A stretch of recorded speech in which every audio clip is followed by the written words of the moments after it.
Hey guys, tonight we're stepping into the abandoned halls of psychiatric institutions, those massive complexes that once housed thousands of patients, and that now stand empty, decaying monuments to a different era of mental health treatment. But we're not here for ghost stories or urban exploration thrills. We're here to talk about what actually happened in these places when they were operating, the real history that's far more disturbing than any supernatural tale.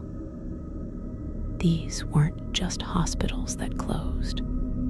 They were sites of systematic abuse, of medical experiments, of treatments that were indistinguishable from torture, of lives lived and lost behind locked doors. So, before we enter these dark corridors of history, take a moment to like the video and subscribe, but only if you genuinely enjoy what we do here. And let me know in the comments where you're tuning in from and what time it is for you. It's always fascinating to see who's joining us from around the world, especially those of you settling in for the night. Now, dim the lights, maybe turn on a fan for that soft background hum, and let's ease into tonight's journey together. The era of massive psychiatric institutions began in earnest in the mid-19th century and reached its peak in the mid-20th century. These facilities were built on a grand scale, sprawling complexes that were essentially self-contained cities. They had their own power plants, water systems, farms, workshops, even cemeteries. The largest institutions housed 5,000, 10,000, or even more patients at their peak.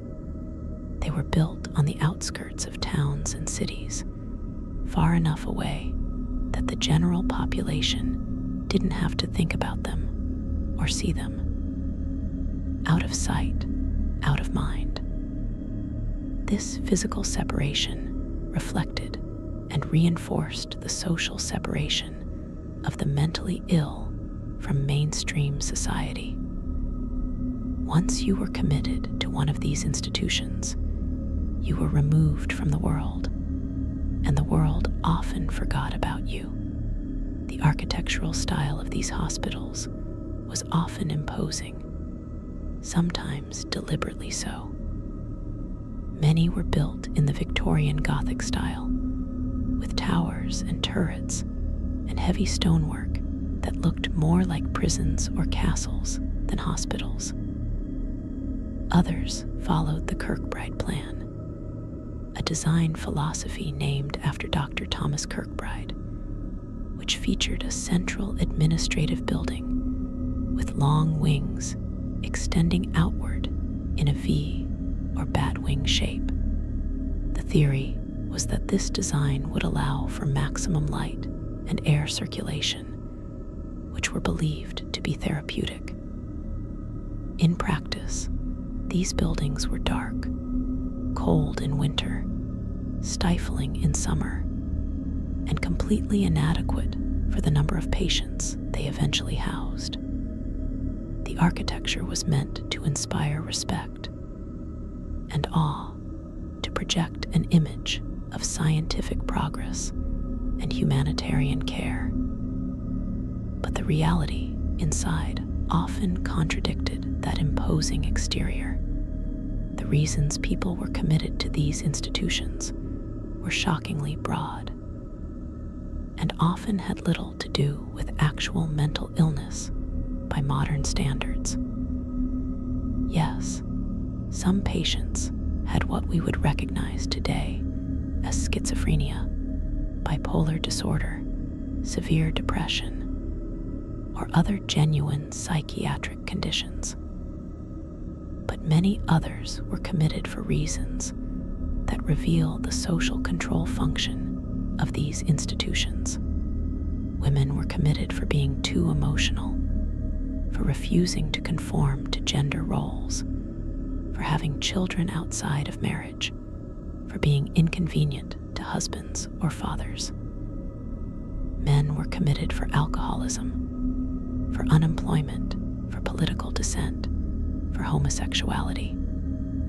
Immigrants who didn't speak English well might be diagnosed as mentally deficient. People with epilepsy, with intellectual disabilities, even with physical disabilities, were lumped in with psychiatric patients. The elderly who had become inconvenient to their families might be committed with diagnoses of senility. The criteria were loose. Enforcement was minimal. And once you were inside, proving you shouldn't be there was nearly impossible. The commitment process was often shockingly casual. In many jurisdictions, all it took was the signature of one doctor and one family member to have someone locked away indefinitely. The person being committed had little legal recourse, no right to a lawyer or a hearing in many cases, and no appeal process worth mentioning.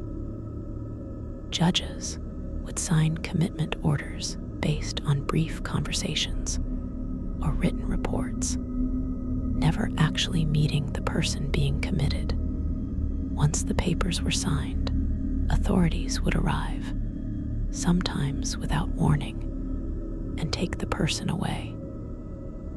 Families might be told their loved one would receive excellent care, would be released once cured, that this was the best option.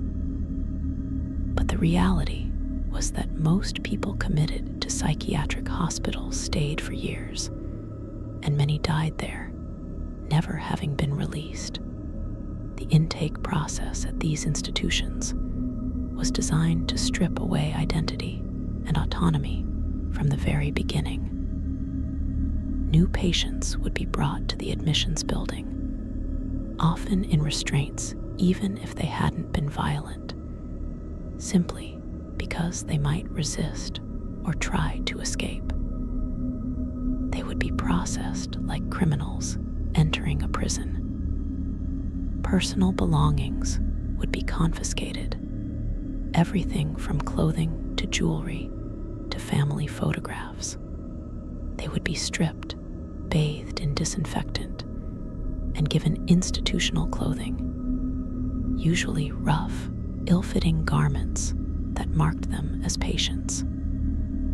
Their hair might be cut short, ostensibly for hygiene, but really as another way to remove individuality and mark them as inmates.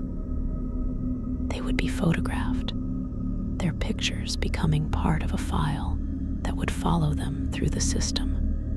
These intake photographs, many of which survive in archives today, are haunting images. Faces showing confusion, fear, resignation, or the blank affect of someone already beginning to shut down emotionally. The diagnostic procedures, such as they were, involved brief interviews where patients were asked questions designed to reveal mental instability. But the questions themselves were often traps. There were no right answers that would lead to release. If you protested your sanity, that was denial, a symptom of your illness. If you accepted the diagnosis, that confirmed you were ill. If you seemed upset about being committed, that was evidence of emotional instability. If you seemed calm, that was evidence of inappropriate affect or of cunning in concealing your true condition. The doctors conducting these interviews often had prejudices about class, race, gender, and ethnicity that shaped their diagnoses.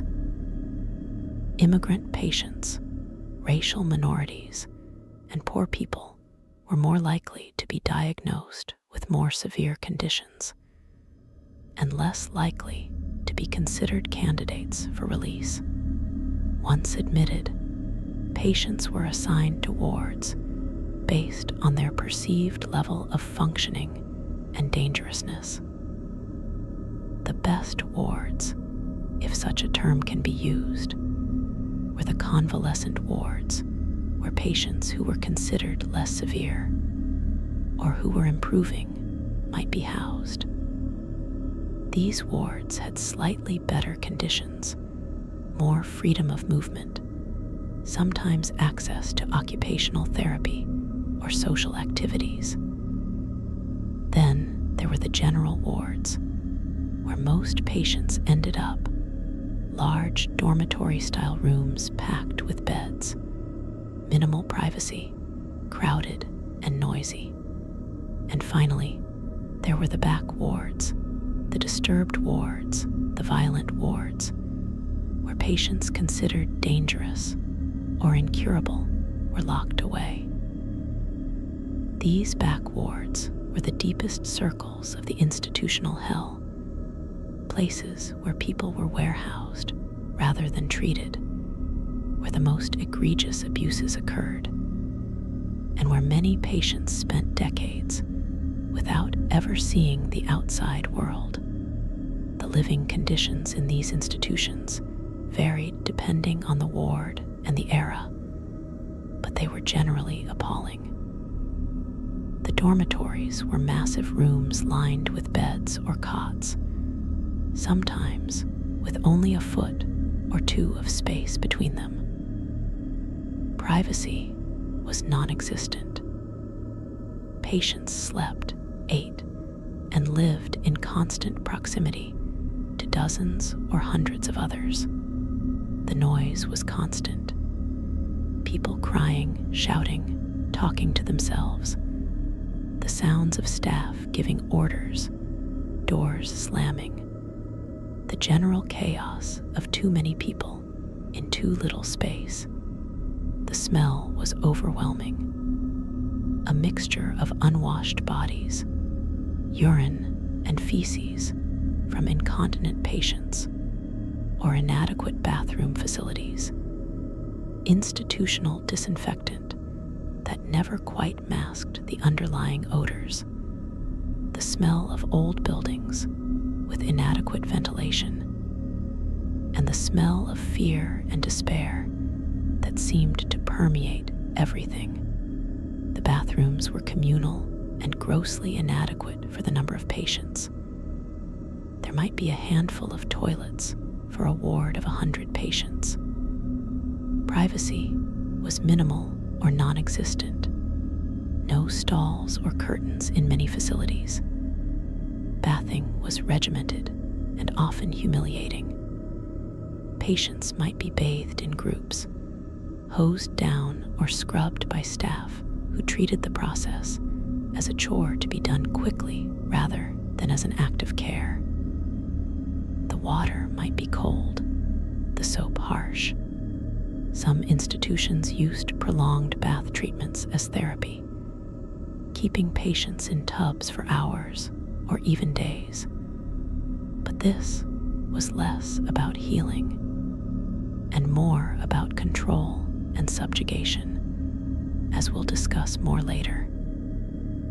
The lack of proper hygiene facilities meant that many patients were chronically dirty, which contributed to disease and to the pervasive smell of the wards. The food in psychiatric institutions was typically terrible. Budgets for patient meals were minimal, and what money was allocated was often embezzled or diverted by corrupt administrators. Meals consisted of the cheapest possible ingredients, prepared with no attention to taste or nutrition. Breakfast might be watery oatmeal or a slice of stale bread.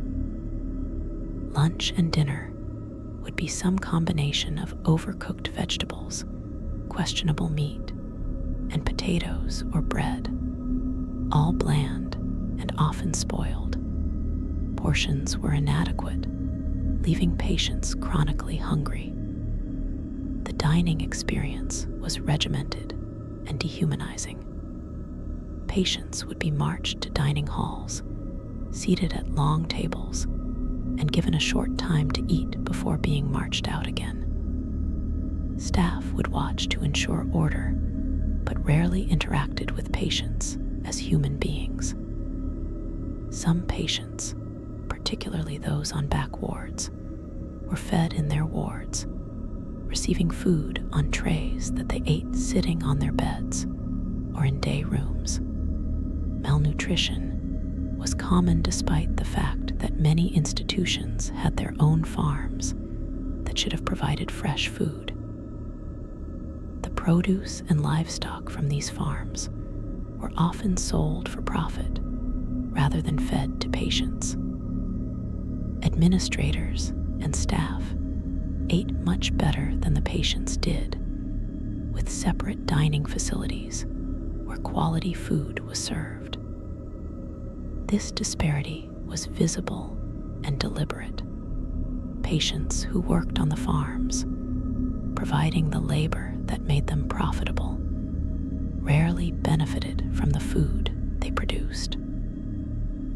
The chronic hunger and poor nutrition contributed to physical illness, weakened patients' ability to resist disease, and added to the general misery of institutional life. The daily routine in psychiatric hospitals was mind-numbingly monotonous. Patients would be woken early, often roughly, by staff who would walk through the wards shouting or ringing bells. There would be a brief period for using the inadequate bathroom facilities and getting dressed. Then breakfast, after which there might be a few hours of enforced activity, or more commonly, enforced idleness. Patients would sit in day rooms, large spaces with benches or chairs around the perimeter, where they would wait. Waiting was perhaps the most common activity in psychiatric hospitals. Waiting for the next meal, for medication, for a doctor who might never come, for visitors who rarely did, for release that almost never happened. The day rooms were places of profound boredom and despair where time seemed to stop. Some patients were assigned to work details. Labor was used extensively in psychiatric hospitals, both as supposed therapy and as a source of free labor. Patients worked in the kitchens, the laundries, the farms, the workshops, maintaining the institution that imprisoned them. This work was not paid, or if it was, the compensation was nominal, perhaps a few cents a week. The work could be physically demanding and exhausting. The patients doing the work were often those already weakened by poor nutrition and illness, but they were expected to perform nonetheless. The rationale was that work was therapeutic, that keeping patients busy would prevent them from dwelling on their problems. In reality, it was exploitation, a way to keep the institution running on a minimal budget by using captive labor. For patients not assigned to work, the alternative was usually worse: endless idle hours with nothing to do, no books or entertainment, no activities, just sitting and waiting. This enforced idleness was psychologically devastating. The human mind needs stimulation, needs purpose, needs something to occupy it. Without that, mental health deteriorates even in people who were initially healthy. For patients who entered institutions with genuine but treatable conditions, the months and years of boredom, combined with the trauma of institutionalization often made them worse. They would develop institutional neurosis, a syndrome characterized by apathy, lack of initiative, and complete dependence on the institutional routine. They would become, in effect, the very thing the institution claimed they were: people incapable of functioning in normal society, not because of their original condition, but because of what the institution had done to them. The staff in psychiatric institutions were often poorly trained and poorly paid. Attendants, who had the most direct contact with patients, typically had no formal education in mental health care. They were hired from the local community, often from the same working class that provided many of the patients, and given minimal training before being put in charge of dozens or hundreds of vulnerable people. The work was hard, the pay low, and the turnover high. This meant that there was little continuity of care, little institutional memory, and little incentive for staff to become invested in patient welfare. Some attendants were genuinely compassionate people doing their best in an impossible situation. But many were not. Many were bullies who enjoyed the power they had over helpless people. And the institutional culture, the lack of oversight, and the dehumanization of patients created an environment where abuse could flourish. The power dynamics between staff and patients were absolute. Staff had complete control over every aspect of patients' lives. They decided when you ate, when you slept, when you could use the bathroom, whether you could have visitors, whether you had access to any small comforts. They could punish you for infractions real or imagined. They could subject you to treatments you didn't want. They could put you in restraints, lock you in seclusion, have you transferred to worse wards. And there was no appeal, no higher authority that patients could turn to. If an attendant wanted to abuse you, there was nothing stopping them. If you reported abuse, you would likely be punished for making false accusations, labeled as paranoid or delusional, and your complaints would be dismissed as symptoms of your illness. The physical abuse of patients was widespread and systematic. Attendants would hit patients, sometimes with fists, sometimes with objects, belts, or sticks, or whatever was convenient. They would punch patients who were too slow to obey orders, who talked back, who simply annoyed them. Patients would be kicked, slapped, pushed down, dragged across floors. The elderly and the physically weak were particularly vulnerable because they couldn't fight back, and because their injuries could be more easily explained away as resulting from falls or accidents.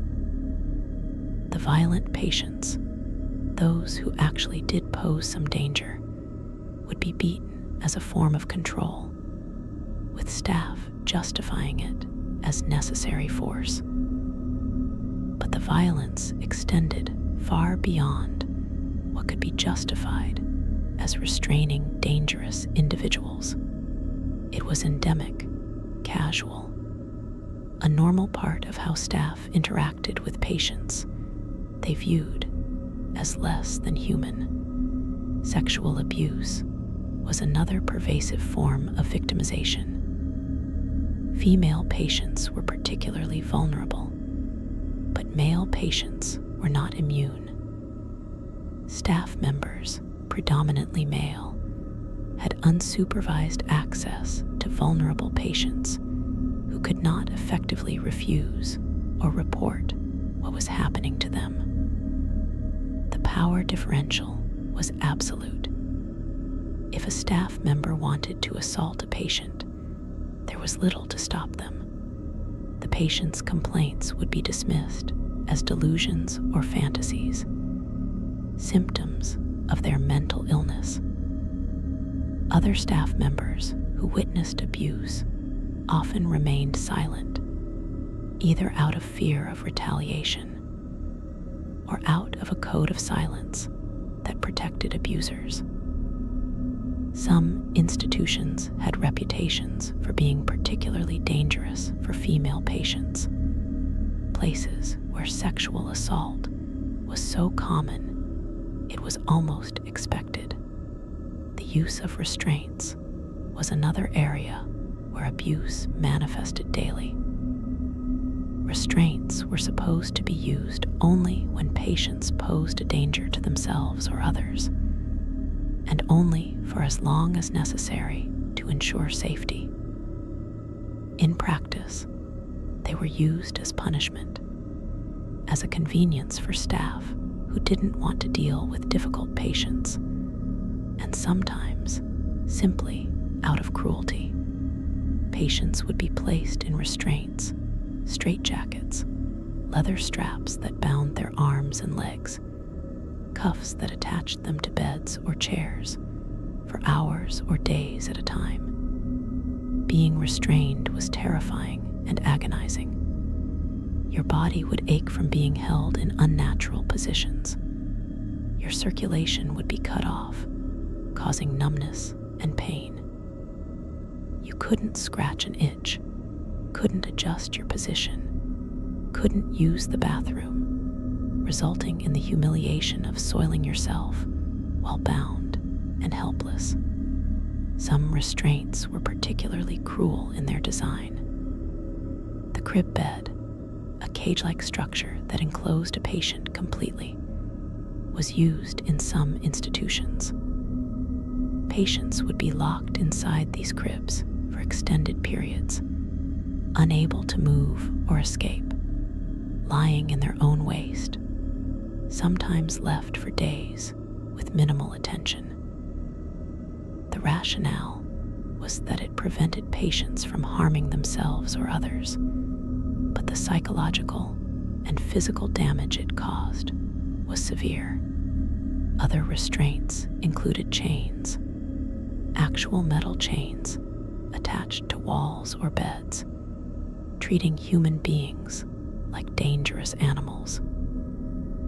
The use of these restraints was often hidden from inspectors and visiting families, brought out only when outsiders weren't present, which allowed institutions to maintain a facade of humane treatment while engaging in brutal practices.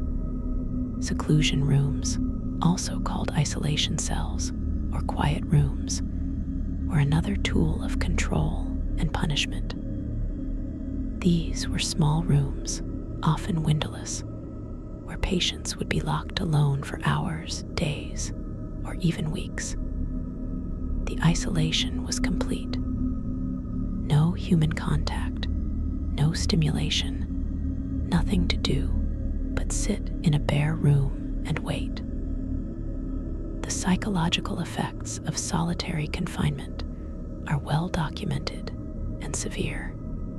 Within days, people begin to experience hallucinations, anxiety, depression, and cognitive impairment. Extended isolation can cause permanent psychological damage, but in psychiatric hospitals, seclusion was used freely and frequently, often for minor infractions or simply because a patient was inconvenient.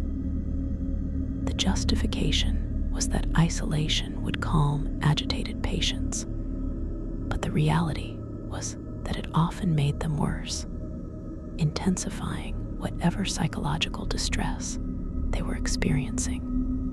The treatments administered in psychiatric hospitals are where the true horror of these institutions becomes most apparent. Many of the procedures that were called therapy were actually torture, justified by pseudoscientific theories and carried out on patients who had no ability to consent or refuse. Let's start with hydrotherapy, which sounds innocuous, but was often brutal. The prolonged bath treatment involved placing a patient in a tub of water for hours or days at a time. A canvas cover would be stretched over the tub with a hole for the patient's head, and the person would be left there, unable to move, in water that was either ice cold or scalding hot, depending on the supposed therapeutic goal. The cold baths were meant to shock and subdue.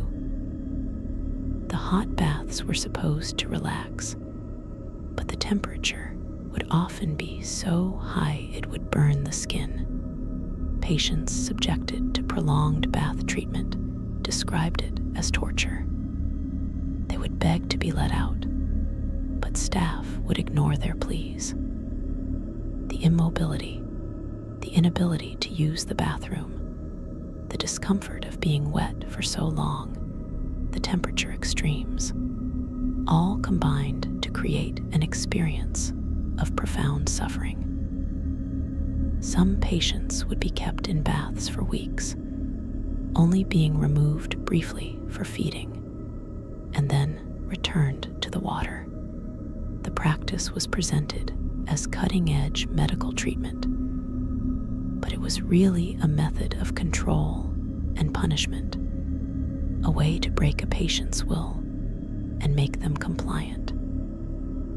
The fact that it was called therapy rather than torture doesn't change what it actually was. Insulin shock therapy was introduced in the 1930s and was used widely for decades.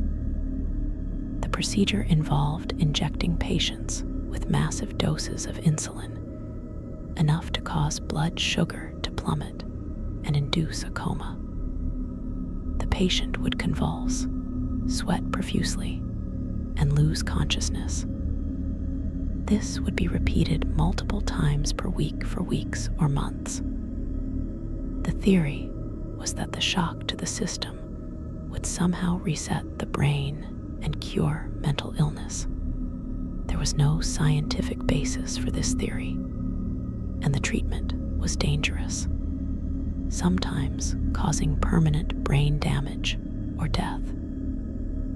Patients who underwent insulin shock therapy described waking from the comas, feeling terrified and disoriented, with no understanding of what had been done to them or why. The treatment was eventually abandoned as ineffective and dangerous, but not before it had been used on tens of thousands of patients. Metrazole shock therapy, also called chemical shock therapy, was similar but used a different drug. Metrazole would cause violent convulsions so severe that patients often broke bones, dislocated joints, or suffered other serious injuries. The convulsions were terrifying to witness and agonizing to experience. There would be no anesthesia, no muscle relaxants, just the raw violence of the body seizing uncontrollably. Patients would often fracture their spines or jaws during these seizures. The mortality rate was significant, and again, there was no real evidence that it worked. But it was used anyway because doctors were desperate to find something, anything, that would treat the thousands of patients in their care. And because the patients couldn't refuse, then came electroconvulsive therapy, ECT, which is still used today in modified form, but which in its early incarnation was barbaric.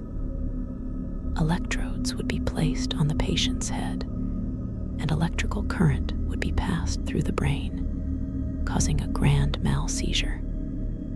In the early days, this was done without anesthesia or muscle relaxants. Patients would be awake and aware as the current was applied. Their bodies would convulse violently. They would often bite through their tongues or break teeth or fracture bones. The memory loss that resulted from ECT could be extensive, erasing months or years of memories. Some patients lost the ability to form new memories for extended periods. The procedure was terrifying, painful, and often caused permanent cognitive damage. Yet it was used routinely, sometimes as punishment, sometimes as a genuine but misguided attempt at treatment. Lobotomy represents perhaps the darkest chapter in psychiatric treatment history.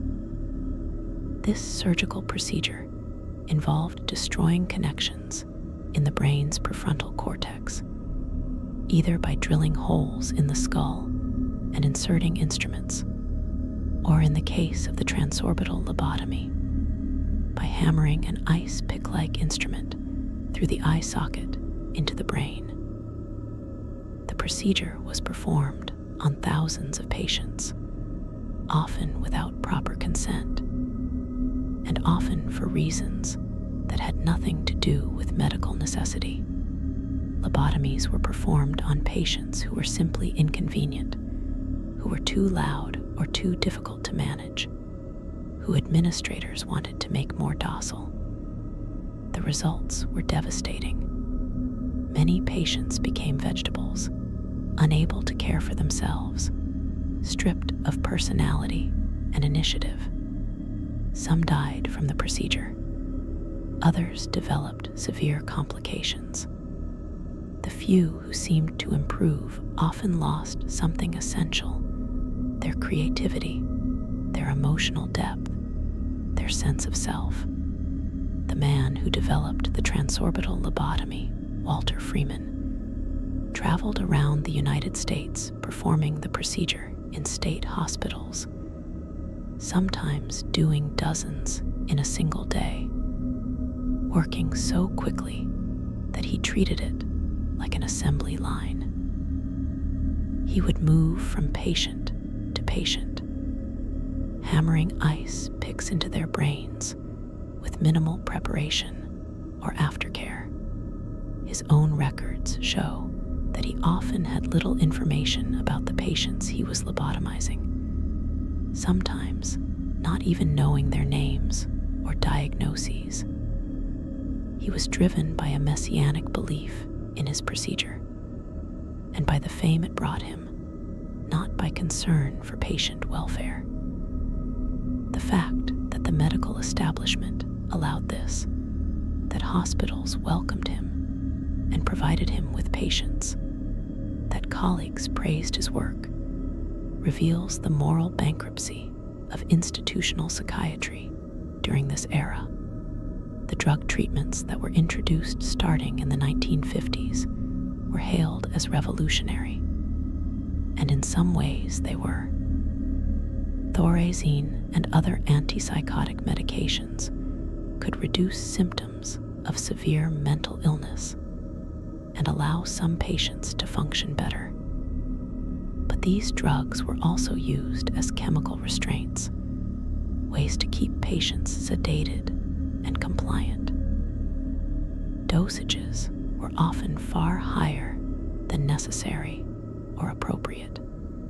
Patients would be so drugged they could barely move or think, shuffling through the halls in what was called the Thorazine shuffle, their brains fogged, their personalities suppressed.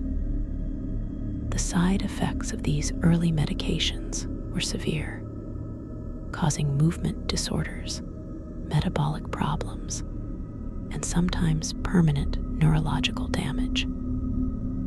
But these side effects were seen as acceptable because the drugs made patients easier to manage, and that was the priority. The culture of experimentation in psychiatric hospitals meant that patients were often used as research subjects without their knowledge or consent.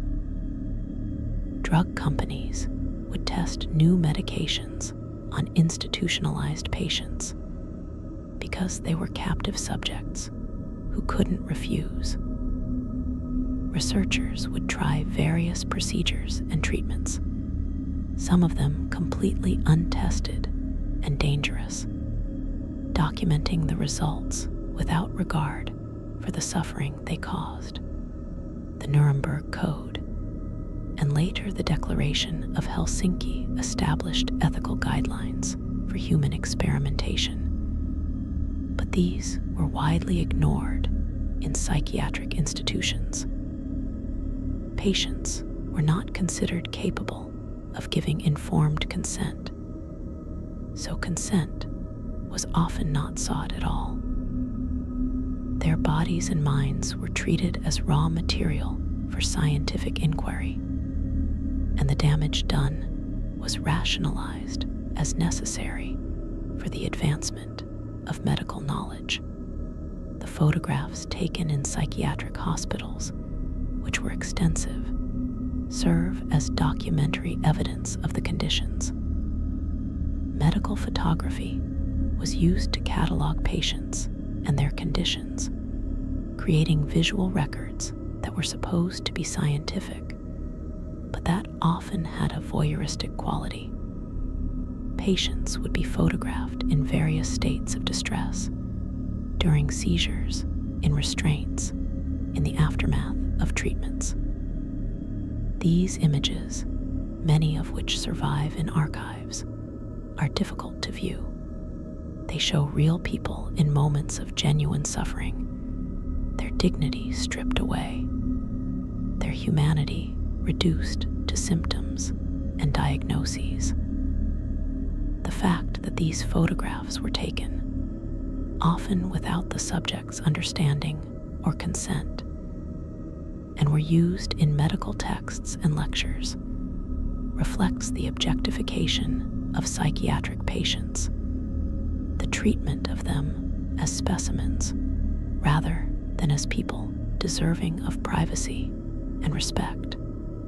The children in psychiatric hospitals suffered uniquely. Pediatric psychiatric wards existed in many institutions, housing children as young as 3 or 4. These children might have been committed for reasons ranging from actual severe mental illness to simple developmental delays to being orphaned or unwanted and having nowhere else to go. They were subjected to the same treatments as adults: the restraints, the isolation, the drugs, the shock therapies. The psychological impact of being institutionalized as a child was profound and lasting. These children grew up in environments of neglect and abuse, missing crucial developmental experiences, forming attachments to no one because staff were constantly changing and were rarely nurturing.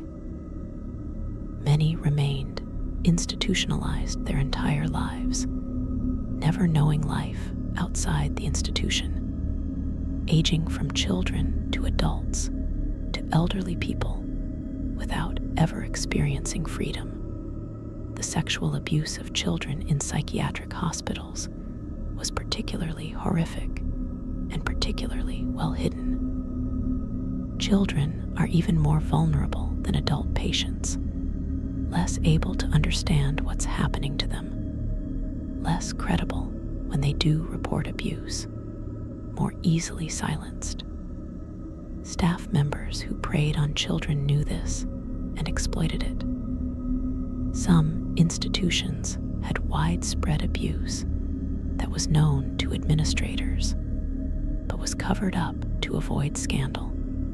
When abuse was discovered, the typical response was to quietly transfer the offending staff member to another institution, rather than to report them to authorities or protect the victims. This allowed serial abusers to move from place to place, victimizing children at multiple institutions over years or decades of careers. The disabled children and adults in psychiatric hospitals faced overlapping forms of marginalization and abuse. Intellectual disability, physical disability, and mental illness were often conflated in these institutions. People with Down syndrome, cerebral palsy, autism, or other developmental conditions were housed alongside people with schizophrenia or bipolar disorder, despite having entirely different needs and conditions. The care, such as it was not tailored to individual needs, but was generic and often inappropriate. Disabled patients who could not communicate easily were even more vulnerable to abuse because they couldn't report what was happening to them. Their suffering was invisible, their voices unheard. The racial dynamics in psychiatric hospitals reflected and amplified the racism of the broader society. Black patients, Latino patients, Native American patients, and other racial minorities were overrepresented in psychiatric institutions, more likely to be committed, more likely to be diagnosed with more severe conditions, more likely to be subjected to the most dangerous treatments. They were often housed in the worst wards, given the least attention from medical staff, and subjected to experimental treatments without consent. The diagnostic categories themselves were sometimes racist, with certain conditions being associated with specific racial groups based on pseudoscientific theories. Black men were often diagnosed as having violent tendencies or as being threatening, leading to harsher treatment. The intersection of racism and psychiatric medicine resulted in compounded injustice and suffering. The sterilization programs carried out in psychiatric hospitals represent one of the darkest chapters in American history. Inspired by eugenics, the pseudoscientific belief that mental illness and other undesirable traits were hereditary, and that people carrying these traits should not reproduce. Many states passed laws allowing or requiring the sterilization of institutionalized patients. These laws were upheld by the Supreme Court in the infamous Buck v. Bell decision of 1927, in which Justice Oliver Wendell Holmes wrote that 3 generations of imbeciles are enough, giving legal sanction to forced sterilization. Tens of thousands of patients were sterilized, often without their knowledge or consent, sometimes told they were having a different procedure, or simply operated on while unconscious. Women were sterilized far more often than men, reflecting anxieties about female sexuality and reproduction. Young women who had been committed for promiscuity or for having children out of wedlock would be sterilized to prevent them from reproducing. Women with intellectual disabilities, regardless of whether they actually had any desire or ability to have children, were sterilized as a matter of course. The procedures were often poorly performed, leading to complications, infections, and long-term health problems. But even when the sterilizations were technically successful, the psychological impact was devastating. Many women only discovered years later, when trying to have children, that they had been sterilized. The grief and rage at this discovery, at having had a fundamental human capacity taken from them without consent, was profound and lasting. The culture of secrecy in psychiatric hospitals allowed all of these abuses to continue largely unchecked. What happened inside these institutions was hidden from public view. Families who visited were shown the best wards, the cleanest areas, the most functional patients. The back wards, where the worst conditions and the worst abuses occurred, were off limits. Journalists and reformers who tried to investigate were blocked or given sanitized tour. The staff who worked in these places learned not to talk about what they saw. There was an unspoken code. What happens here stays here. Whistleblowers were punished, fired, blacklisted from working in healthcare. The institutional culture protected itself above all else, and protecting itself meant hiding the truth about how patients were treated. The rare exposés that did occur, usually from undercover journalists or from former staff willing to break the code of silence, revealed conditions so shocking that the public struggled to believe them. Nellie Bly's 1887 investigation of the women's lunatic asylum on Blackwell's Island, where she had herself committed to report from inside, exposed brutal treatment, terrible conditions, and the ease with which sane people could be locked away. Her articles caused a sensation, but led to only limited reforms.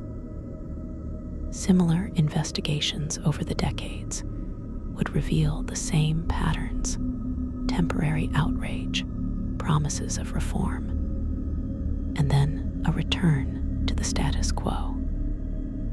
The institutions were too useful, too convenient a place to put people society didn't want to deal with, for real change to occur based on journalistic exposés alone. The concept of total institutions, described by sociologist Irving Goffman in his 1961 book, Asylums, helps explain the dynamics of psychiatric hospitals.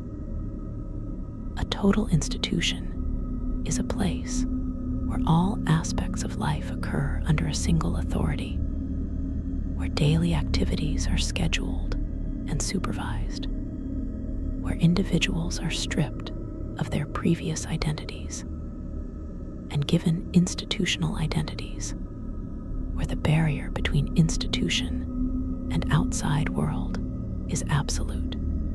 Psychiatric hospitals were textbook examples of total institutions. They controlled every aspect of patients' lives, remade patients in their own image, and cut patients off from the outside world. Goffman showed how these institutions, regardless of their stated purpose, operated according to similar principles and had similar effects on inmates. The process of becoming institutionalized, which he called the mortification of the self, involved the systematic destruction of the person's previous identity and the creation of a new institutional self. This mortification process began immediately upon admission and continued throughout institutionalization.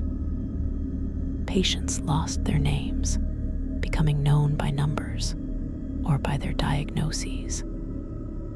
They lost the ability to make even the most basic choices about their lives: what to wear, what to eat, when to sleep, how to spend their time. They lost contact with family and friends who gradually stopped visiting or who were prevented from visiting.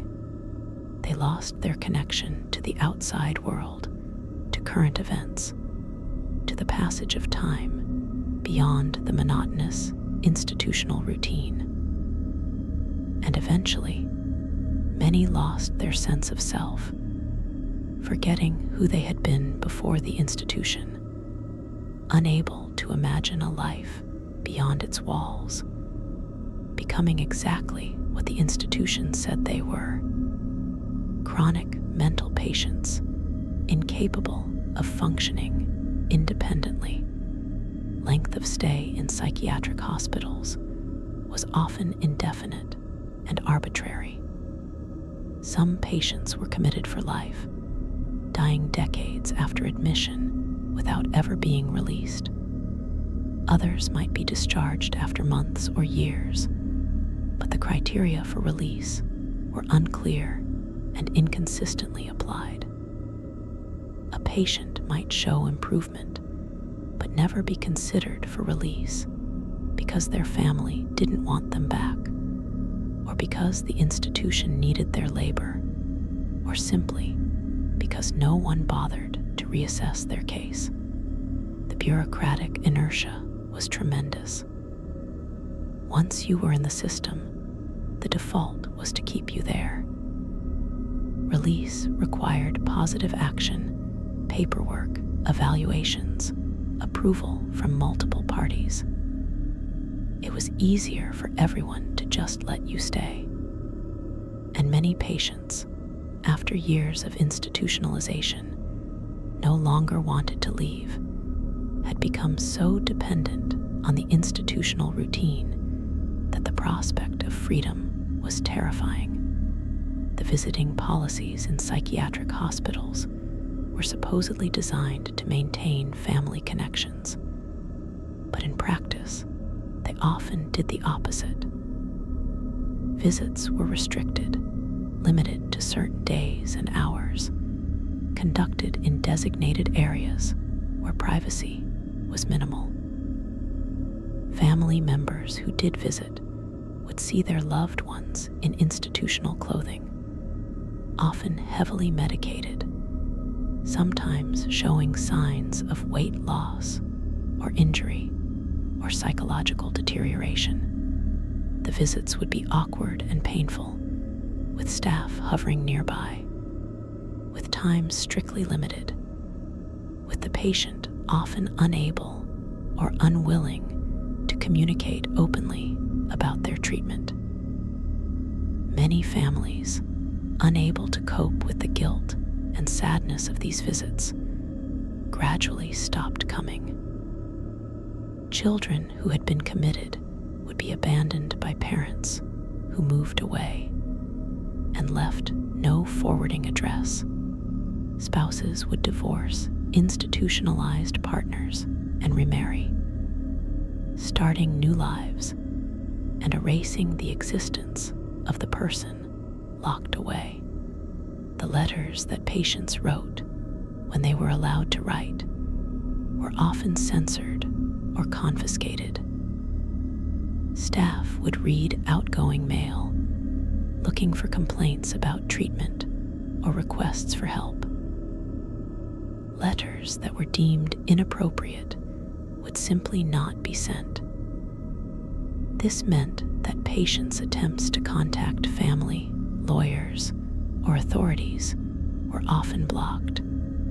Even letters that were sent might not arrive, or might be dismissed by recipients as delusional ravings, because the content described conditions so terrible they seemed unbelievable. The isolation this created was profound. Patients couldn't communicate with the outside world, couldn't advocate for themselves, couldn't tell anyone what was really happening behind the institutional walls. The death rate in psychiatric hospitals was significantly higher than in the general population, even accounting for the fact that many patients were elderly or had chronic health conditions. Patients died from treatable illnesses that went untreated because medical care in psychiatric hospitals was minimal and often incompetent. They died from the side effects of treatments, from infections acquired in unsanitary conditions, from injuries sustained during abuse or during the application of restraints, from suicide when the suffering became unbearable. Some deaths were clearly the result of neglect or abuse, but were recorded as natural causes or accidents. An autopsy might not be performed, or if it was, the findings might be minimized or explained away. Families were often not notified promptly of deaths, and when they were given minimal information. The burial of patients who died in institutions was another indignity. Those whose families claimed the bodies might receive proper funerals and burials. But many patients had no family, or had families who either couldn't afford burial or who didn't want to acknowledge their connection to the deceased. These patients were buried in institutional cemeteries, potter's fields on the grounds of the hospital, where the dead were interred in unmarked graves or with simple numbered markers. Hundreds or thousands of people might be buried in these cemeteries, their graves eventually forgotten, their identities lost. Some institutions didn't keep careful records of burials, so even the location of graves was unknown. The potter's fields of psychiatric hospitals are grim places, overgrown and neglected, monuments to forgotten lives and institutionalized cruelty. The phenomenon of institutional memory loss affected both patients and records. Patients who had been institutionalized for decades might have no memory of life before the hospital, their pasts erased by time and by the psychological effects of prolonged institutionalization. But the institutions themselves also lost track of patients. Records would be misplaced, files would be incomplete, documentation would be absent for years of a patient's confinement. This administrative chaos meant that patients could essentially disappear within the system, forgotten by everyone, including the institution itself. There are documented cases of patients being discovered after decades, people who had been lost in the bureaucratic shuffle, who were still there only because no one had ever processed their release or even remembered they existed. The hierarchy among patients created additional layers of suffering. In the brutal social world of the psychiatric hospital, those with slightly more privilege or capability would dominate those who were weaker or more impaired. Patients would steal from each other food, clothing, any small possessions. Bullying was common, with stronger patients victimizing weaker ones. Sexual violence occurred between patients, particularly in institutions where men and women were housed in proximity without adequate supervision. The staff often ignored these dynamics or even encouraged them, finding it easier to manage the population when patients were focused on each other rather than on staff. The institutional environment created by the rules and conditions meant that patients couldn't form genuine supportive communities. Instead, they were set against each other in competitions for scarce resources and for any small advantages. The concept of patient labor, which we've touched on, deserves deeper examination. Work programs were presented as occupational therapy, as treatment designed to give patients purpose and skills. But the reality was that patient labor was essential to the operation of psychiatric hospitals. Patients maintained the buildings, grew the food, did the laundry, worked in the kitchens, cleaned the wards, all without meaningful compensation. The institutions could not have functioned without this free labor. Administrators openly acknowledged this in internal documents, noting that losing patient workers would require hearing paid staff and would dramatically increase operating costs. This economic dependency on patient labor created an incentive to keep patients institutionalized rather than to treat and release them. Some patients became so skilled at their assigned work that they effectively ran entire departments of the institution. There are accounts of patients who worked in kitchens for decades, who knew the operations better than any staff member, who trained new workers and managed supplies. But despite their competence, despite clearly demonstrating ability to work and to take responsibility, these patients remained institutionalized, their labor exploited year after year.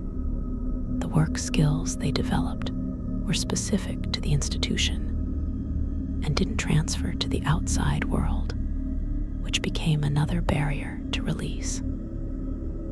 A patient who had spent 20 years working in an institutional kitchen had no marketable skills for external employment, no work history that could be documented in a way that would help them find a job, no references from employers because the institution wasn't really an employer in the normal sense. The medication practices in psychiatric hospitals, particularly from the 1950s onward, created a new category of institutionalized suffering. The introduction of antipsychotic medications was genuinely revolutionary in some ways, offering the first chemical treatments that could reduce symptoms of severe mental illness. But the way these medications were used in institutions was often abusive. Patients would be given high doses of multiple medications, cocktails of drugs whose interactions were poorly understood. They would be kept on these medications indefinitely without regular review or adjustment. The side effects, which could be severe, were often dismissed or ignored. Patients who complained about side effects would be told they were imagining them, or would have their complaints added to their files as evidence of poor insight into their conditions. The movement disorders caused by long-term use of antipsychotic medications were particularly visible and disturbing. Tardive dyskinesia, which causes involuntary movements of the face, tongue, and limbs, affected a significant percentage of patients on long-term antipsychotic treatment. Patients would develop a characteristic appearance, mouths moving constantly, tongues protruding, grimacing, and lip smacking that they couldn't control. This not only caused physical discomfort, but also marked them visibly as psychiatric patients, adding to their stigmatization. The condition was often permanent, persisting even after the medications were stopped. The acceptance of these severe side effects as the price of controlling symptoms reveals how little patients' quality of life mattered compared to the convenience of manageable wards. The concept of custodial care became the dominant model in psychiatric hospitals, particularly for patients in back wards. The goal was not treatment or cure, but simply containment, keeping patients fed, clothed, and housed at minimal cost with minimal trouble. This custodial approach was honest in its way, acknowledging that the institution wasn't really trying to help these patients get better, but it was also a profound moral failure. The psychiatric profession had essentially given up on huge populations of patients, writing them off as hopeless cases who would be warehoused until they died. The medical justification for this was that these patients had chronic, incurable conditions, but the reality was that many of these hopeless patients improved dramatically when eventually treated with appropriate care in different settings, suggesting that it was the institutional environment itself, not their underlying conditions, that made them seem hopeless. The role of pharmaceutical companies in psychiatric hospitals became increasingly significant and problematic.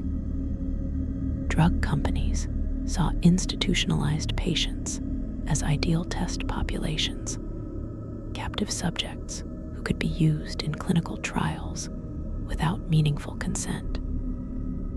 New medications would be tested on patients, often without their knowledge, with hospitals receiving payments or free supplies of drugs in exchange for allowing these trials.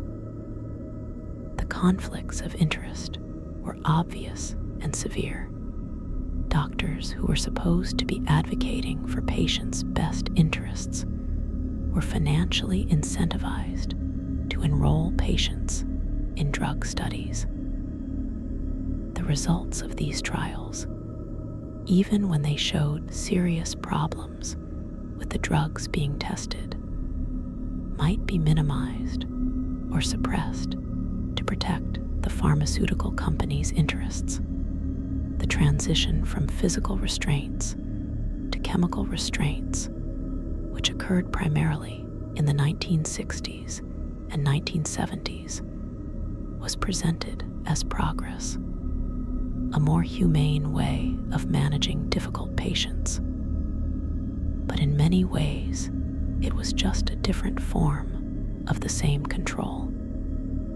Instead of being tied to a bed, patients were medicated into compliance. The effect was similar: inability to resist, loss of agency, suffering that served the institution's need for order rather than the patient's need for care. The medications used as chemical restraints would leave patients barely conscious, unable to walk without assistance, unable to think clearly, reduced to zombie-like states. This was considered acceptable, even preferable to physical restraints, because it looked less barbaric. But the internal experience of being chemically restrained, of having your mind fogged and your will suppressed by drugs, was its own form of torture. The phenomenon of psychiatric hospitals as total institutions reached its peak in the mid-20th century. By the 1950s, there were over 500,000 people institutionalized in state psychiatric hospitals in the United States alone. This represented an enormous population, an entire hidden society of people living behind institutional walls, forgotten by the outside world. The scale of this system, its expense, its ineffectiveness, and its cruelty eventually led to calls for reform. But reform, when it came, was partial and problematic. The deinstitutionalization movement of the 1960s and 1970s aimed to move patients out of large institutions and into community-based care. The theory was sound. Patients would do better in smaller, less restrictive settings with more individualized attention. But the implementation of deinstitutionalization was catastrophically flawed. Patients were released from institutions without adequate preparation, without community services in place to support them, without housing or income or continued medical care. The community mental health centers that were supposed to replace institutional care were never funded at adequate levels. Many were never built at all. Patients who had spent decades in institutions were suddenly on the streets, unable to navigate a world they no longer understood, lacking the skills and resources needed to survive independently. Many became homeless, living in conditions as bad or worse than the institutions they had left. Others ended up in nursing homes, which in many cases were just smaller versions of the institutions, with similar levels of neglect and abuse. Still others were swept into the criminal justice system, arrested for minor offenses, their untreated mental illness criminalized, ending up in jails and prisons that were even worse than psychiatric hospitals had been. The closure of psychiatric hospitals was gradual, taking place over several decades. As patient populations declined through death and discharge, institutions would consolidate, closing wings and buildings, concentrating the remaining patients in smaller areas. The closed sections would be abandoned, left to decay. Equipment would be left behind, patient records stored in basements and attics where they would deteriorate or be destroyed. The physical structures, those massive Victorian buildings that had once housed thousands, became ruins. Windows were broken, roofs leaked, vegetation grew through floors, water damaged everything. The abandoned psychiatric hospitals became exactly what they look like today: derelict monuments to a failed system, places where suffering had occurred on a massive scale, and that now stood empty and haunted. The urban exploration of abandoned psychiatric hospitals, which became popular in recent decades, often focuses on the creepy aesthetics, the peeling paint and rusty equipment, and long, empty corridors.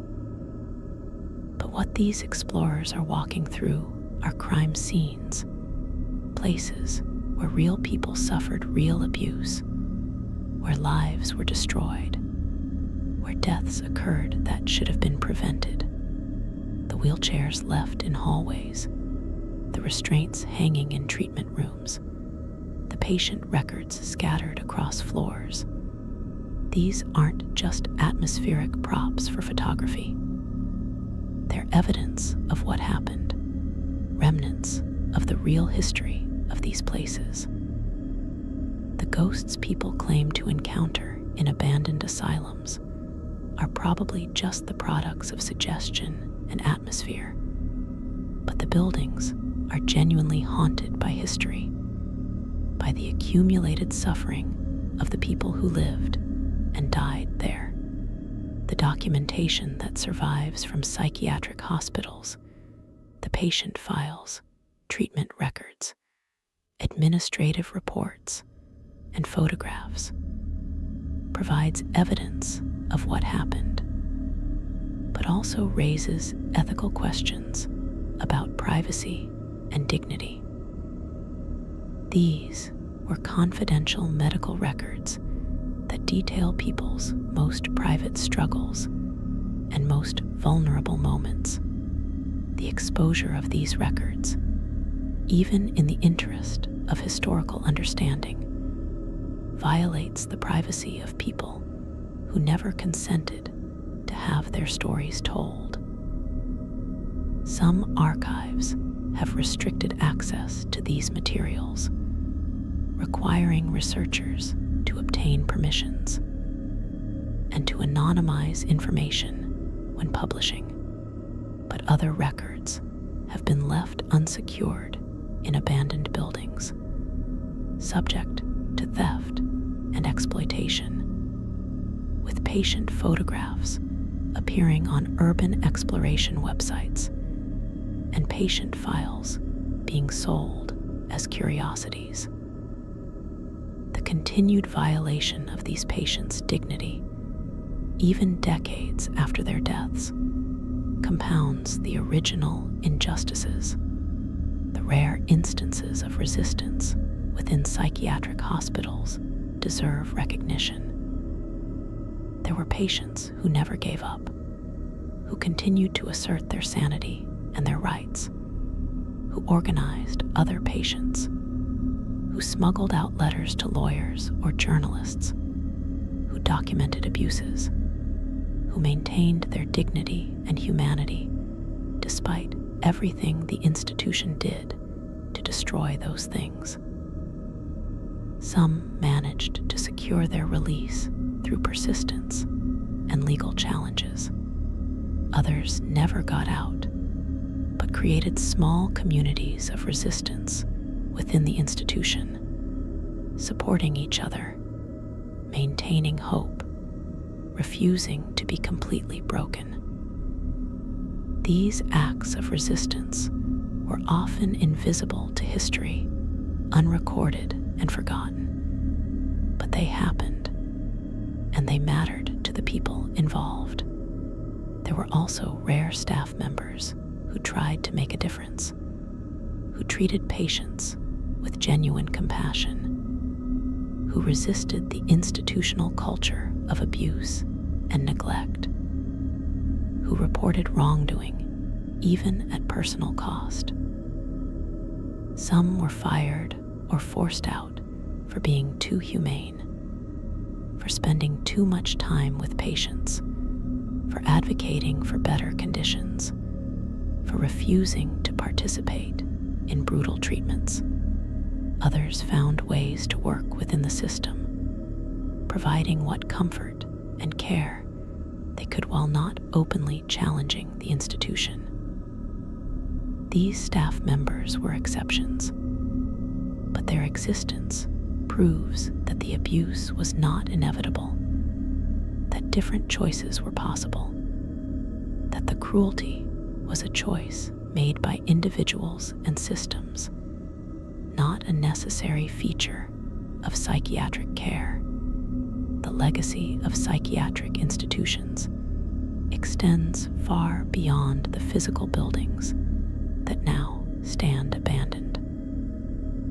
The survivors of institutionalization, those who were eventually released, carried deep psychological scars for the rest of their lives. Many developed what could be called institutional trauma syndrome, a complex form of PTSD that included hypervigilance, difficulty trusting authority figures, problems with emotional regulation, and a pervasive sense of worthlessness that had been instilled through years of dehumanizing treatment. They had nightmares about being back in the institution, panic attacks triggered by hospitals or other institutional settings, and profound difficulty adjusting to life outside. The world had changed during their years of confinement, and they had been changed as well, often in ways that made reintegration impossible. The families of people who had been institutionalized also carried guilt and grief. Parents who had committed children decades earlier would live with the knowledge of what they had subjected their sons or daughters to, even if they hadn't fully understood the conditions at the time. Spouses who had divorced and moved on would sometimes be haunted by memories of visits to the hospital, of the person they had once loved becoming unrecognizable behind institutional walls. Siblings who had lost brothers or sisters to the system would wonder what might have happened if they had fought harder against commitment, if they had stayed more involved, if they had somehow been able to rescue their family member. This guilt was often compounded by the fact that many families never fully knew what had happened inside the institutions, could only imagine the suffering, and had to live with that uncertainty. The transformation of psychiatric care that eventually did occur came not primarily from within the medical establishment, but from activists, reformers, and former patients who organized and demanded change. The mental patients' liberation movement of the 1970s, led largely by psychiatric survivors, challenged the paternalism and coercion of the psychiatric system. They demanded recognition of patients' rights, an end to forced treatment, and alternatives to institutionalization. Their slogans, "Nothing about us without us," and "We are not broken," directly challenged the medical model that had justified decades of abuse. Some former patients published memoirs and testimonies describing their experiences, documents that provided first-hand accounts that couldn't be dismissed as medical records or statistics. The exposés that finally broke through public indifference came in the form of photographs and films that made the conditions impossible to ignore. In 1946, Life magazine published Albert Maysles' photos from various state hospitals, showing naked patients crowded in barren rooms, restrained and neglected, living in conditions worse than those of prison inmates. The images shocked the nation and led to some reforms, though not enough. In 1972, Geraldo Rivera's television report from Willowbrook State School in New York showed conditions so appalling that they triggered federal intervention. The footage of children with severe disabilities lying in their own waste, of overcrowded wards where residents received no care or education, of abuse and neglect happening in plain sight, finally created enough public outrage that change became politically necessary. But the change, when it came, was incomplete and problematic. Deinstitutionalization released patients, but didn't provide adequate alternatives. The community mental health system that was supposed to replace institutional care was chronically underfunded and overwhelmed.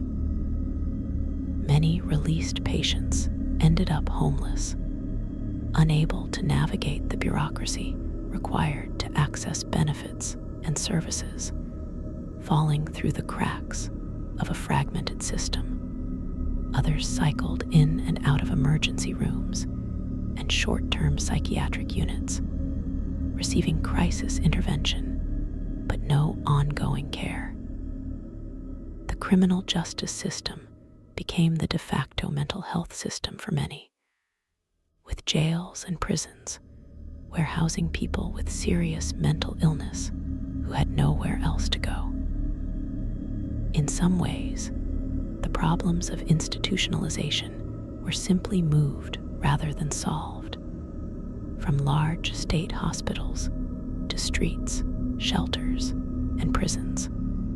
The physical spaces of the abandoned psychiatric hospitals tell stories through their decay.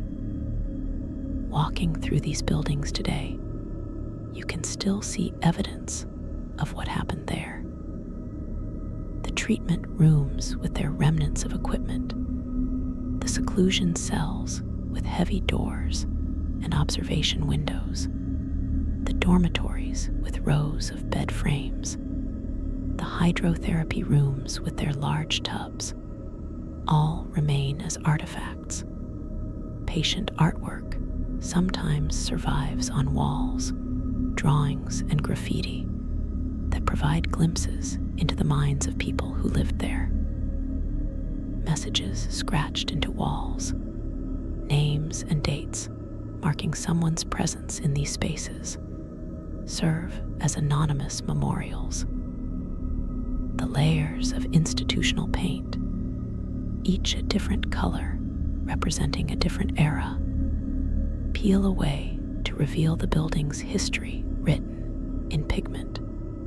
The cemeteries on the grounds of these institutions are among the most poignant remains. Potter's fields with hundreds or thousands of graves, many unmarked or marked only with numbers, represent the patients who died without families, or whose families couldn't or wouldn't claim their bodies. Some institutions kept detailed burial records that have allowed researchers to identify who is buried in these cemeteries. Projects have been undertaken at some sites to replace numbered markers with named headstones, giving back some dignity to people who were denied it in life. But at many institutions, the records are incomplete or lost, and the identities of those buried there will never be known. These cemeteries are sacred spaces, not because of any religious sanctification, but because they hold the remains of thousands of people who suffered and deserve to be remembered.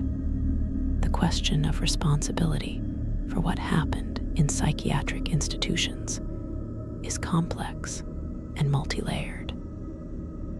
Individual doctors and staff who abused patients bear direct moral and sometimes legal responsibility. But the system that enabled and encouraged abuse was larger than any individual.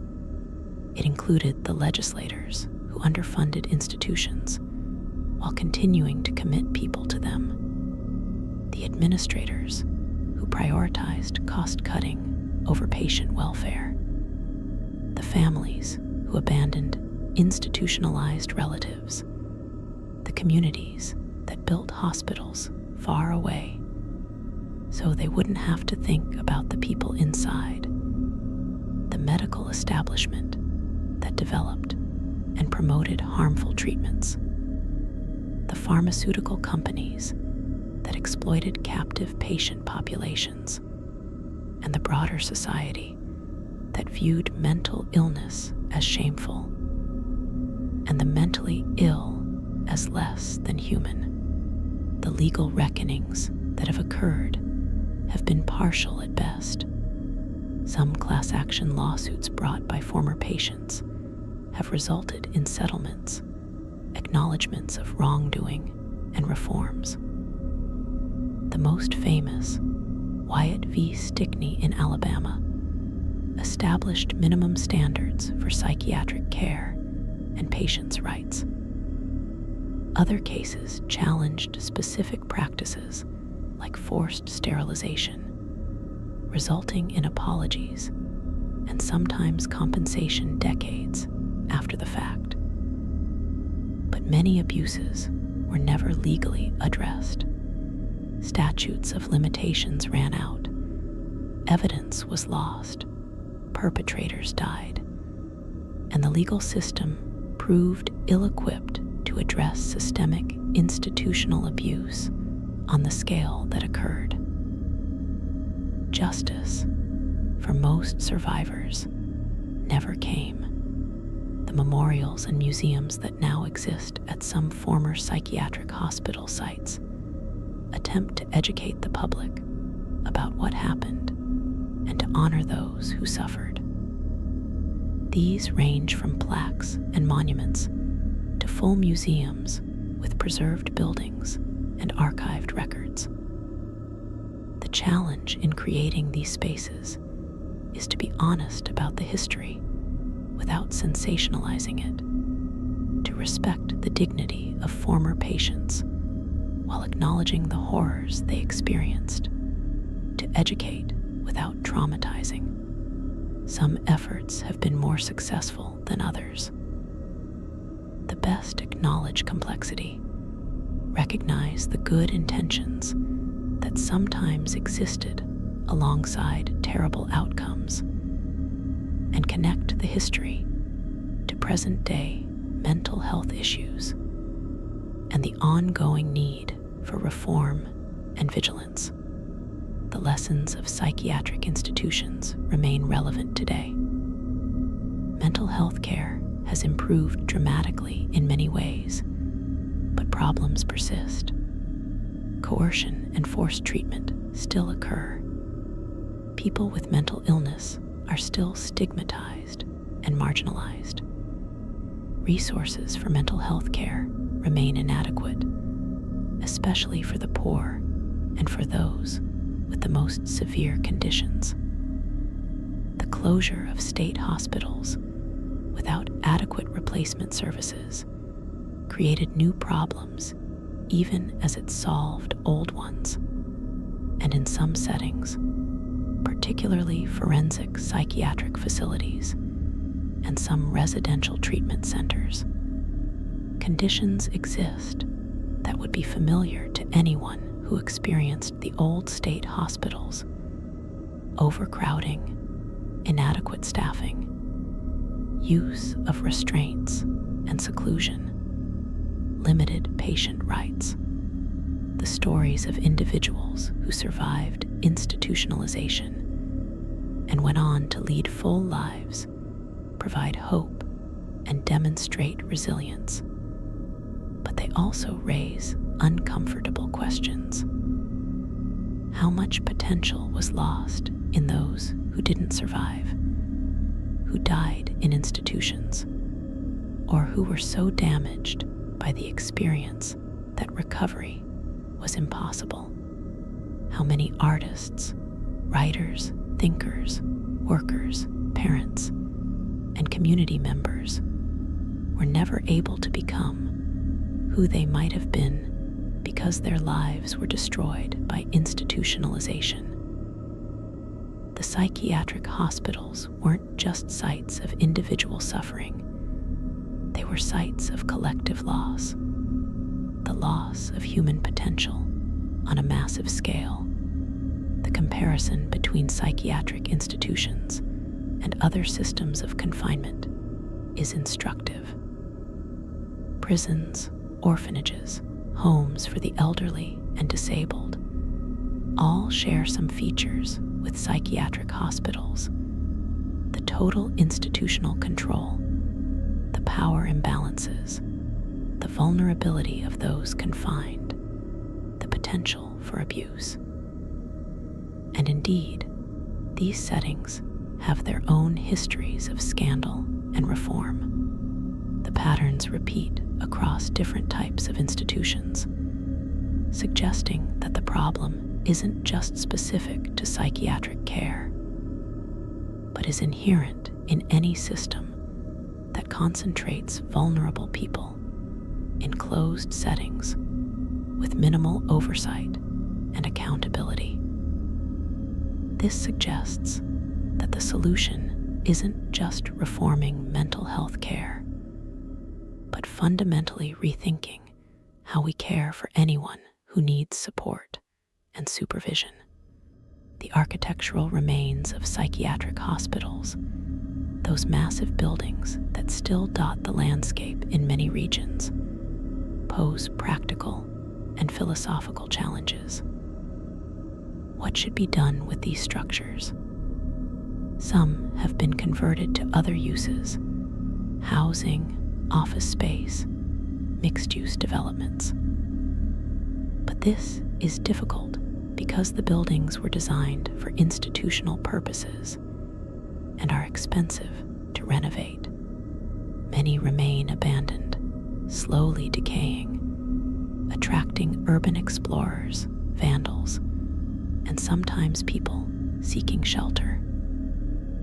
The question of whether to preserve them as historical sites or to demolish them and erase the physical reminders of this dark history divides communities.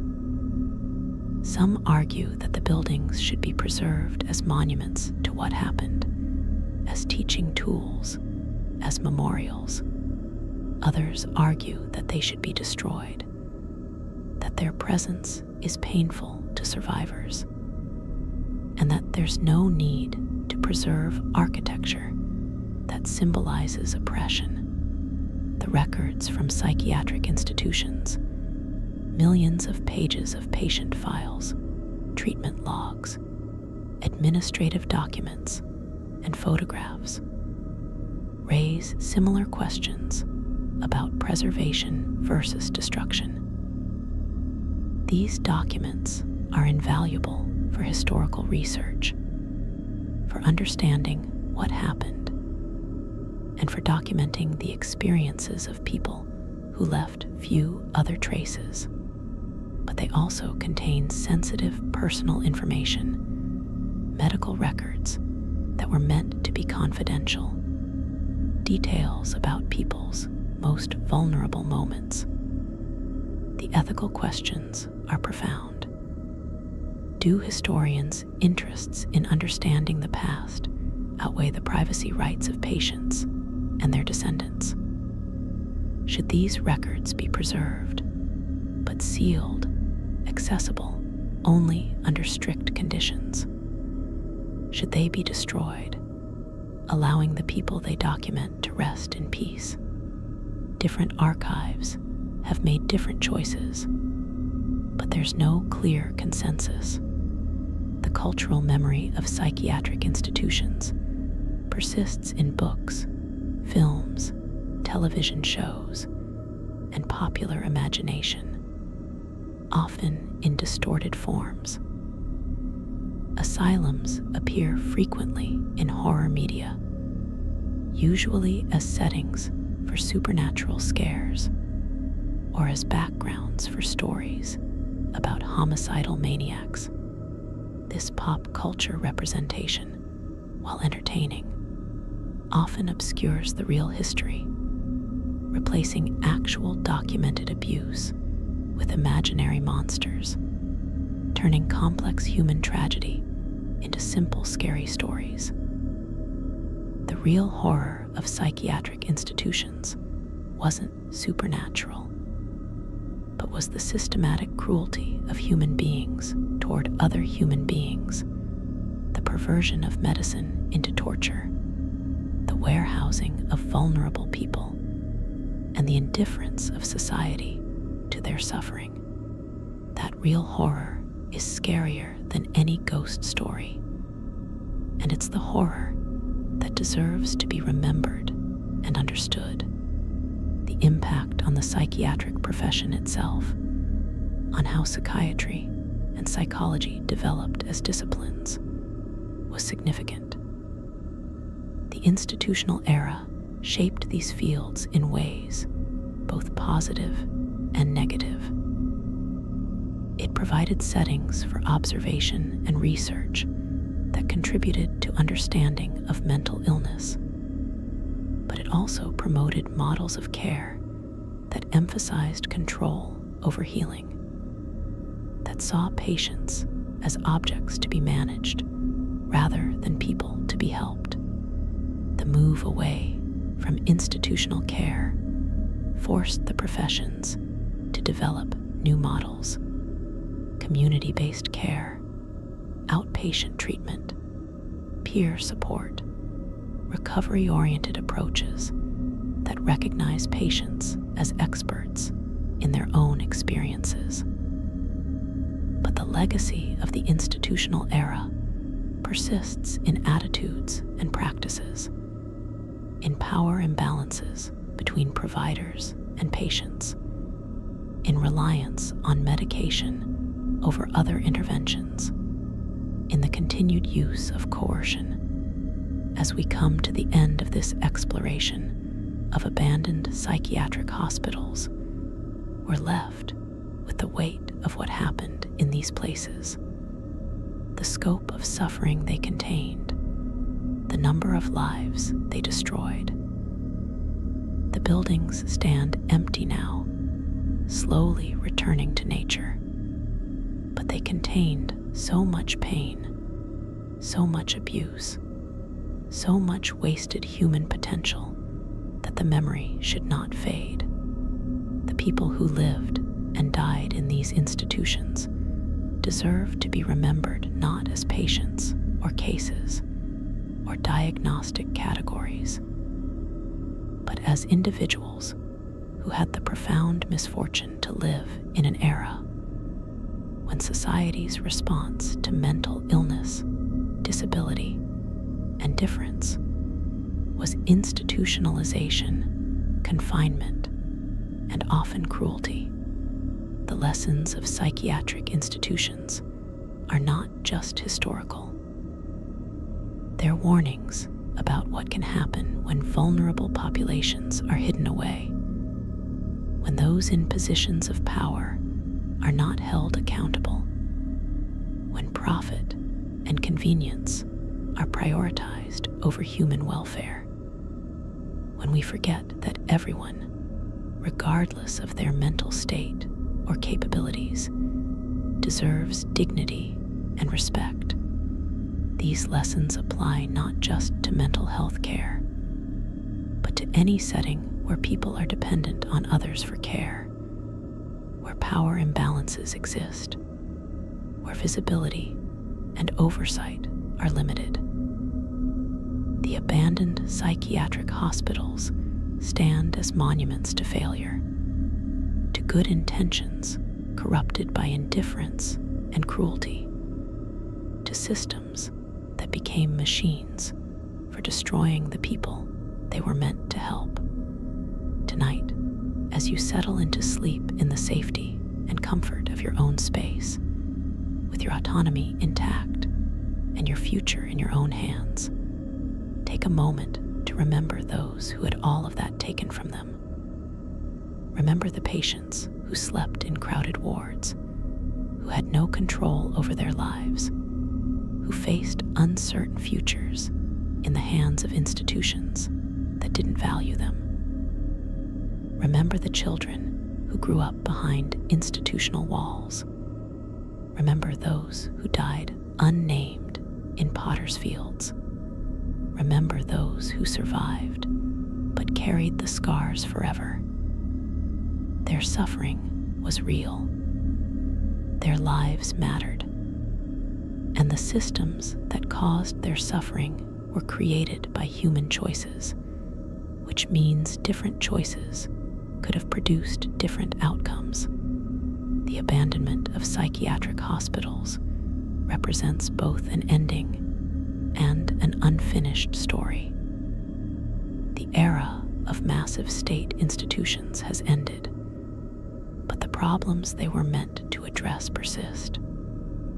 People with serious mental illness still need care, support, and sometimes supervision. The question is how to provide that without recreating the abuses of the past, how to balance autonomy with safety, how to ensure that care is actually therapeutic rather than merely custodial. How to prevent the powerful from exploiting the vulnerable. These questions don't have simple answers, but the history of psychiatric institutions teaches us what not to do, provides a catalog of failures and abuses that must not be repeated. Sleep now, grateful for freedom and dignity that are not universal and have not always been guaranteed. Sleep, but remember that the abandoned buildings you might drive past, those massive institutional structures slowly crumbling, once contained thousands of human beings, each with their own story, their own suffering, their own humanity that should have been honored, but was too often ignored or destroyed. The buildings are empty now, but the responsibility to remember to learn, to ensure that such systematic abuse never happens again, that responsibility remains. It belongs to all of us who live in a society that allowed these institutions to exist and operate as they did for so long.